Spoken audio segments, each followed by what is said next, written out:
Hello friends, स्वागत है आप सभी को हमारे YouTube channel career vision classes Madhepura की ओर से।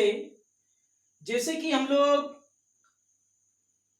केमिस्ट्री सब्जेक्ट क्लास 12th के बारे में हम लोग चर्चा कर रहे थे और पहला ही चैप्टर था फिजिकल का सॉलिड स्टेट। तो सॉलिड स्टेट में हम पिछले क्लास में आपको वॉइड बताए थे। पिछले क्लास वीडियो 8 जो था उसमें आपको हम वॉइड बताए थे। वॉइड क्या होता है? कोई भी क्रिस्टलीय ठोस में परमाणु के द्वारा जो जितना स्थान भर करके खाली रह जाता है उसी को हम लोग कहते हैं वॉइड। यानी कोई भी क्रिस्टलीय ठोस में उपस्थित जो खाली स्थान होता है उसी को हम लोग वॉइड कहते हैं। तो वॉइड में बताया थे आपको कि इसमें triangular void, tetrahedral void, octahedral void, cubical void. तो इस टाइप से हम लोग पढ़े थे। दो वॉइड हम लोग पढ़ चुके हैं। उसमें पढ़े थे आपको ट्रायंगुलर वॉइड, दूसरा पढ़े थे हम लोग टेट्राहेड्रल वॉइड।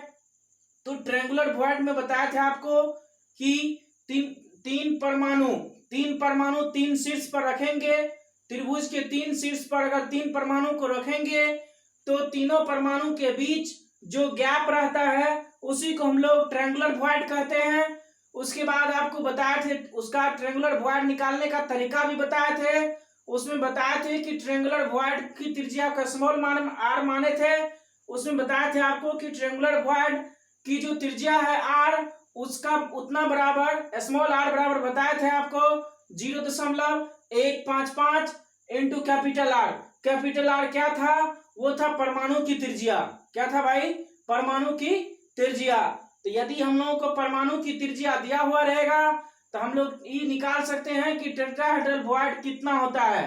तो आज उसके बाद आपको और बताए थे टेट्राहेड्रल वॉइड। टेट्राहेड्रल वॉइड में भी कुछ इसी तरह से बताए थे कि जब चार परमाणु को एक जगह रखेंगे, जब चार परमाणु को टेट्राहेड्रल के शीर्ष पर, यदि टेट्राहेड्रल के शीर्ष पर चार परमाणु को हम लोग रखेंगे तो चारों परमाणु के बीच कुछ खाली स्थान बच जाता है, उसी को हम लोग कहते हैं टेट्राहेड्रल वॉइड। तो टेट्राहेड्रल वॉइड में भी बताए थे कि टेट्राहेड्रल वॉइड की त्रिज्या बराबर 0.225 गुना परमाणु की त्रिज्या कैपिटल आर। यानी कैपिटल आर परमाणु की त्रिज्या अगर हमको दिया हुआ है तो टेट्राहेड्रल में कितना वॉइड है वो हमको पता चल जाएगा। तो कुछ आज इस तरह से पढ़ेंगे कि उसी का टेट्राहेड्रल वॉइड का ही कुछ पार्ट्स बच गया था जिसको हम आज बताने जा रहे हैं। वो है tetrahedral void in FCC unit cell. Tetrahedral void in FCC unit cell. तो भाई एफसीसी यूनिट सेल में टेट्राहेड्रल वॉइड कितना होता है? तो आइए देखते हैं। सबसे पहली बात है कि हम लोग पढ़ चुके हैं एफसीसी यूनिट सेल। तो थोड़ा सा उसके बारे में आपको हम चर्चा कर देते हैं। एफसीसी यूनिट सेल क्या होता है कि जब परमाणु को हम लोग यूनिट सेल के प्रत्येक कोना और प्रत्येक सतह के केंद्र पर रखते हैं और साइड बाय साइड कट करते हैं तो वह जो यूनिट बनता है सेल, वो जो यूनिट सेल बनता है उसको हम लोग एफसीसी यूनिट सेल बोलते हैं। ठीक है, तो आज हम कुछ इसी तरह से पढ़ेंगे कि एफसीसी यूनिट सेल में टेट्राहेड्रल वॉइड का उत्पत्ति कैसे होता है। तो आइए देखते हैं। ऐसा करते हैं, ये जो आप देख रहे हैं प्रत्येक कोना, कितना कोना है इस पर? 8। तो उसी कोण पर भी परमाणु रखा गया है। तो अब एक बात बताइए कि ये जो कोण पर परमाणु है और यहाँ पर एटम है, फिर इधर से एक एटम है, फिर इधर से एक एटम है, यानी कि यहाँ पर 4 एटम हो जाएगा जी। तो जैसे ही 4 एटम होगा तो उसके बीच कुछ गैप मिल जाएगा। तो गैप कुछ इस तरह से मिलेगा, एक एटम इधर से, एक एटम इधर से, एक एटम इधर से, एक एटम इधर से। तो 4 एटम जो भाई रहेगा तो वो चारों एटम के बीच जो गैप बचेगा उसी को हम लोग टेट्राहेड्रल वॉइड कहेंगे। तो भाई यहाँ पर टेट्राहेड्रल वॉइड देखो कितना है, यहाँ ध्यान दीजिएगा। एक, यहाँ देखिए एक वॉइड हुआ, ऐसा फिर ई कोना का होगा 2, ई कोना का 3, ई कोना का 4, ई कोना का 5, ई कोना का 6, ई कोना का 7, ई कोना का 8। तो इसका मतलब हो गया कि एफसीसी यूनिट सेल में टेट्राहेड्रल बॉन्ड की जो कुल संख्या होती है वो 8 होती है। कितना होती है भाई? टेट्राहेड्रल बॉन्ड की जो कुल संख्या होती है कितना होती है? 8 होती है। तो आइए देखते हैं। हम लोग इतना जरूर जानते हैं कि प्रत्येक एफसीसी यूनिट सेल में, ध्यान दीजिएगा यहाँ पर, नोट कीजिएगा दिमाग में, कि प्रत्येक एफसीसी यूनिट सेल में जो परमाणु की संख्या होती है, यानी कोई भी एफसीसी यूनिट सेल ले लेंगे तो उसमें जो परमाणु की संख्या होती है वो 4 होती है। आपको हम Z=4 प्रूव करके भी बताए थे कैसे होता है। तो आइए देखते हैं। तो इसका मतलब हो गया कि टेट्राहेड्रल एफसीसी यूनिट सेल में टेट्राहेड्रल बॉन्ड की संख्या 8 और एफसीसी यूनिट सेल में परमाणु की त्रिज्या 4। तो इसका मतलब हो गया कि प्रति परमाणु, यानी एक परमाणु की बात करेंगे हम लोग कि एक परमाणु में कितना बॉन्ड टेट्राहेड्रल बॉन्ड होगा, तो हम लोग कुल परमाणु में ये एफसीसी यूनिट सेल में परमाणु की संख्या से क्या करेंगे? भाग दे देंगे। कितना हो जाएगा भाई? 8/4, तो यानी 2 हो जाएगा। यानी हम लोग यहाँ पर याद रख सकते हैं कि प्रति परमाणु मतलब हुआ कि एक परमाणु, प्रत्येक परमाणु का मतलब क्या होता है? एक परमाणु।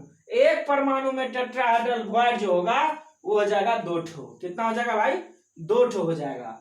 तो हम लोग एक चीज नोट करके ध्यान देने वाला बात है कि यहाँ पर लिख दिया भाई कि हम जानते हैं कि एचसीपी यूनिट सेल का तथा एफसीसी यूनिट सेल में पैकिंग फ्रैक्शन जो होता है वो समान होता है। हम लोग पढ़ चुके हैं कि एफसीसी यूनिट सेल में भी पैकिंग फ्रैक्शन जो होता है वो 76% होता है और वॉइड जो 74% होता है और वॉइड जो होता है वो 26% होता है।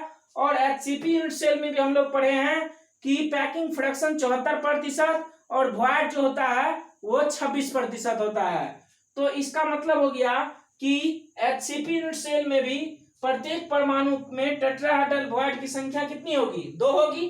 यानी जैसा एफसीसी यूनिट सेल में वैसा ही एचसीपी यूनिट सेल में। इसका मतलब हो गया कि एचसीपी यूनिट सेल में टेट्राहेड्रल बॉन्ड की जो कुल संख्या, यहां देखिए, एक एचसीपी यूनिट सेल के एक परमाणु में टेट्राहेड्रल बॉन्ड की संख्या 2। तो ऐसा कितना है बताइए? 6 गो परमाणु होता है जी। एचसीपी यूनिट सेल में कितना परमाणु होता है? 6 ठो। तो 6 गुनी 2 कितना हो गया? 12। तो टेट्राहेड्रल बॉन्ड की संख्या इसमें कितनी हो जाएगी? 12। तो ऐसा करते हैं दोस्त, आप लोग एक बार नोट कर लीजिए।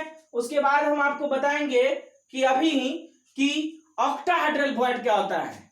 ये खत्म हो गया, टेट्राहेड्रल बॉन्ड का जो थोड़ा सा बचा हुआ था वो खत्म हो गया। इसके बाद हम अभी तुरंत बताएंगे आपको ऑक्टाहेड्रल बॉन्ड। तो सबसे पहले आप इसको एक बार नोट कीजिए।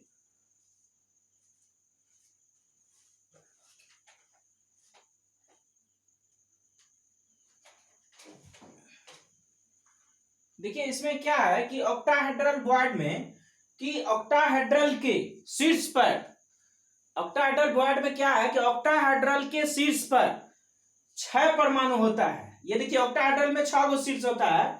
तो लिख दिए हैं कि ऑक्टाहेड्रल के सभी शीर्ष पर रखे परमाणु के बीच खाली स्थान को क्या कहते हैं? ऑक्टाहेड्रल बॉन्ड कहते हैं। जरा देखिएगा ध्यान से। ऐसा करते हैं हम लोग कि मान लीजिए कि 4 एटम रखते हैं, 1 2 3 4। 4 एटम रखिए, 1 2 3 4। एक एटम ऊपर से रखिए और एक एटम नीचे से रखिए। तो टोटल आपको 6 परमाणु हो जाएगा जी। तो उसको इस अंदाज में भी लिख सकते हैं, A B C D रख दिए। एक परमाणु को ऊपर से दिए हैं और एक परमाणु को नीचे से रखेंगे तो उसके बीच गैप रहता है। उसी गैप को हम लोग कहते हैं ऑक्टाहेड्रल बॉन्ड। क्या कहते हैं उसको? Octahedral bond. इसको आप इस टाइप से नहीं देखिएगा तो इस टाइप से भी देख सकते हैं। ये देखिए A परमाणु है, ये B परमाणु है और ये C है और ये D है। तो ये दोनों, ये 4 गो परमाणु हो गया। एगो परमाणु को ऊपर से रखे, एगो परमाणु को नीचे से रखिएगा तो बीच में कुछ गैप रहबे करेगा, यहाँ पर कुछ गैप रह जाएगा। उसी गैप को हम लोग कहते हैं ऑक्टाहेड्रल बॉन्ड। क्या कहते हैं उसको? Octahedral bond. अगर ऐसा समझ में नहीं आता है तो इसको आप इस अंदाज में भी लिख सकते हैं। आप क्या कीजिए कि 6 एटम है ना आपके पास, टोटल कितना एटम है? 6। तो 6 एटम का 3-3 का पेयर बना लीजिए। ठीक है, तो 3 एटम का यहाँ देखिए, ये 3 एटम अलग रख लिए, ये 3 एटम। ऐसा करते हैं कि 2 एटम को ऊपर से और 1 एटम नीचा से। या फिर दो एटम को नीचा और एक एटम को ऊपर। इसको क्या करेंगे हम, इसको क्या करेंगे, सीधा लेंगे, पकड़ के उठा के इस पर रख देंगे। इसको क्या करेंगे, ऐसे ले करके इस पर रख देंगे। तो रख देंगे तो जरा देखिए भाई, ये वाला जो सिंगल परमाणु है यहाँ पर आ जाएगा, ऊपर चले जाएगा, ये दोनों परमाणु इसके नीचे आ जाएगा, और ये पहले से जो एगो है वो क्या आ जाएगा, इसके नीचे ही में रहेगा। मतलब इस टाइप से हो जाएगा। ये देखिए ये वाला एक दो दोनों है ऊपर में, और फिर इसका नीचे का देखिए नीचे है, ये जो देखिए इसको डॉट डॉट से हम दिखाए हैं, ये जो है ऊपर वाला जो ये ब्लास्ट में जो दिए है इसको डॉट डॉट से दिखाया है। तो ये डॉट वाला है ऊपर, ये दोनों डॉट वाला है नीचे, तो इसके बीच में गैप बचता है, उसी गैप को हम लोग क्या कहते हैं, ऑक्टाहेड्रल वॉइड कहते हैं। तो अब हम लोग इसमें ये पढ़ेंगे कि ऑक्टाहेड्रल वॉइड कैसे फाइंड करेंगे। ऑक्टाहेड्रल वॉइड जो है वो कितना होगा, कैसे फाइंड करेंगे, तो उसका जो है हम आपको एक्सप्रेशन बताएंगे कि कैसे फाइंड करना है। तो सबसे पहले आप कीजिए क्या, इसको एक बार लिख लीजिए और फिर हम बताएंगे आपको कि इसमें ऑक्टाहेड्रल वॉइड कैसे आप निकालिएगा। तो आप इसको एक बार नोट कीजिए।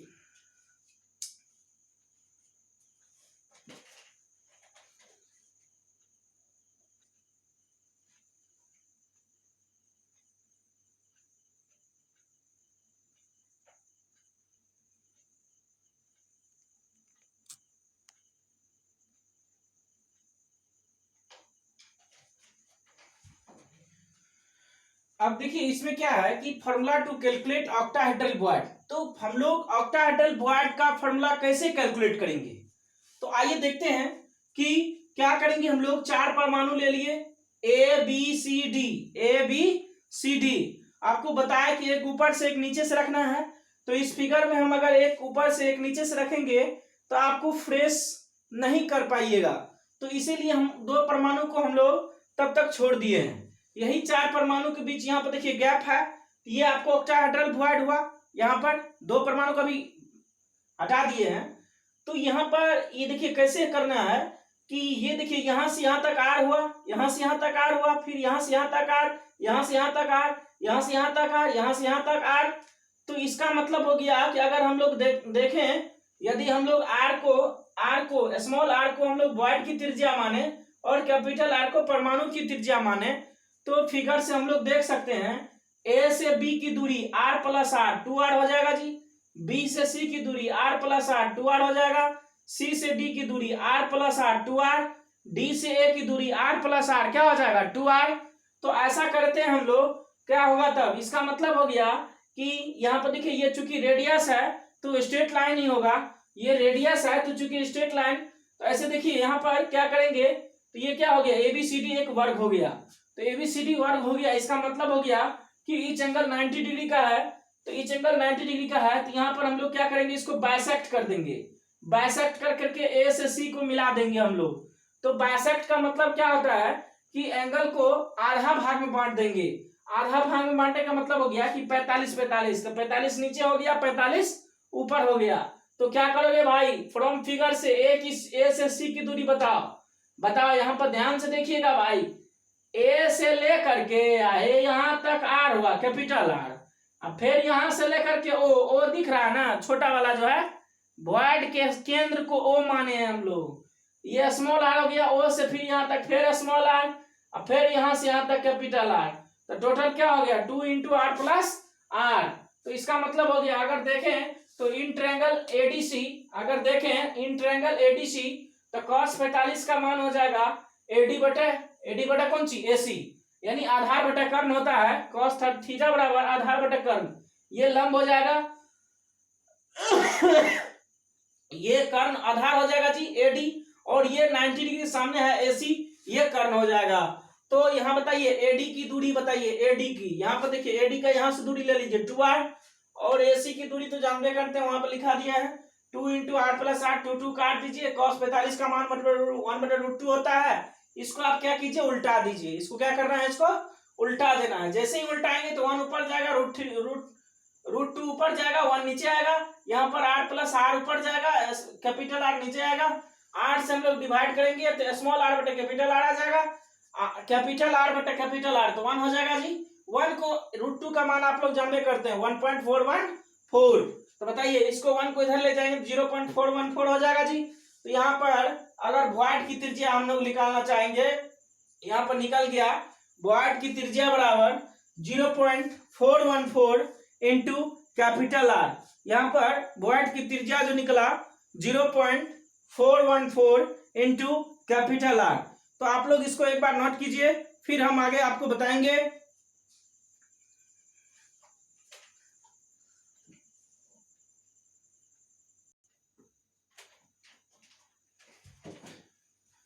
अब देखिए कि ऑक्टाहेड्रल वॉइड जो होता है, इसमें octahedral void FCC unit cell में जो होता है, एफसीसी यूनिट सेल या इसको आप सीसीपी भी बोल सकते हैं, क्यूबिक क्लोज्ड पैकिंग। सीसीपी का मतलब हुआ क्यूबिक क्लोज्ड पैकिंग। तो एफसीसी यूनिट सेल में ऑक्टाहेड्रल वॉइड जो होता है वो देखिए कैसे होता है कि ये देखिए यूनिट सेल हुआ, और यूनिट सेल में किनारा जो है ना, किनारा पर होता है वॉइड।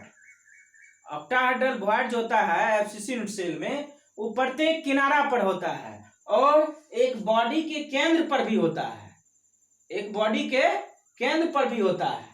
तो इस प्रकार के यूनिट सेल में ऑक्टाहेड्रल वॉइड यूनिट सेल के किनारा के केंद्र पर तथा बॉडी के केंद्र पर उपस्थित रहता है। तो एफसीसी यूनिट सेल में ऑक्टाहेड्रल वॉइड की संख्या बराबर क्या हो जाएगा 12 गुना 1/4 प्लस 1, यानी जो बॉडी के केंद्र पर रहेगा वो पूरा बच जाएगा और बाकी के वॉइड को हम लोग 4 से डिवाइड कर देंगे। तो ये टोटल हो जाएगा 4। और प्रत्येक एफसीसी यूनिट सेल में परमाणु की संख्या कितनी होती है 4 होती है। तो प्रत्येक परमाणु में ऑक्टाहेड्रल वॉइड की संख्या कितनी हो जाएगी 1।